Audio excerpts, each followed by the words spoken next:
Okay, so today we're cracking open a playbook. But this isn't for football or anything like that. No, this is for a conflict that's usually invisible, one that happens in our thoughts, our minds, and our relationships.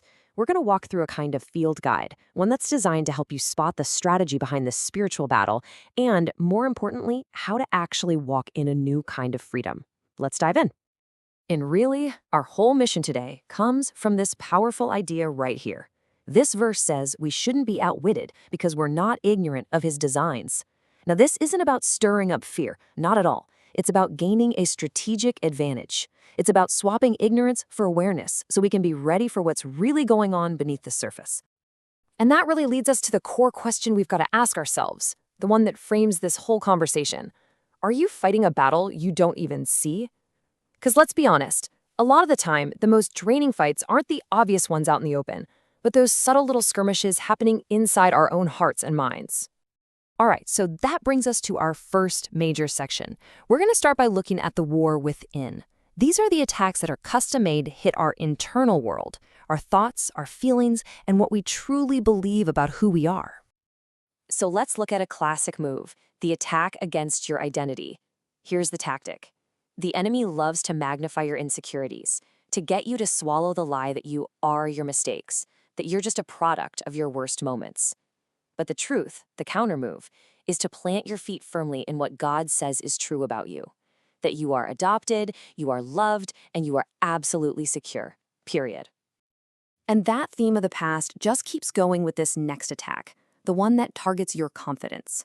You know, the enemy acts like a prosecuting attorney, just constantly throwing your past sins, even the forgiven ones, back in your face to make you feel condemned. But check this out. The truth of the gospel is that the debt has been stamped paid in full.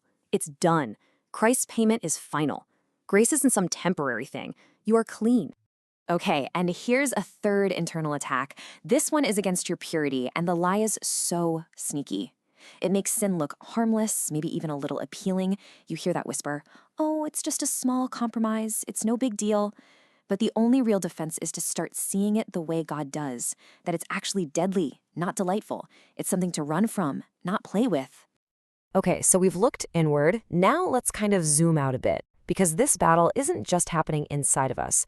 It also rages all around us, and it often targets our relationships and our sense of purpose in the world. You know, one of the enemy's favorite playgrounds is our closest relationships, our families, our friendships. The tactic is to plant seeds of division, to whisper that our anger is totally justified, that the other person is the real problem. And just like that, it turns your teammates into your opponents. But the counter strategy isn't just sitting back and hoping for the best. No, it's an active pursuit of unity, through gentleness, through patience, and through the incredible power of being the first one to say, "I'm sorry." Now this next attack, this one's designed to freeze us in our tracks. It's a full-on assault against your calling. And it works by just cranking up the volume on fear and anxiety. The lie makes the path forward look impossible, whispering that obedience is way too risky, that you're not ready. But the truth? The truth is a bridge over that chasm. You anchor your obedience not in how you feel, but in the rock-solid character of God. He always equips the people he calls. Okay, let's just take a quick breather and look at the pattern here, right? You can see it laid out so clearly. Against our identity, the tactic is insecurity.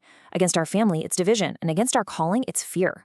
But notice the beautiful symmetry. For every single tactic, there is a specific, powerful, truth-based defense we can use.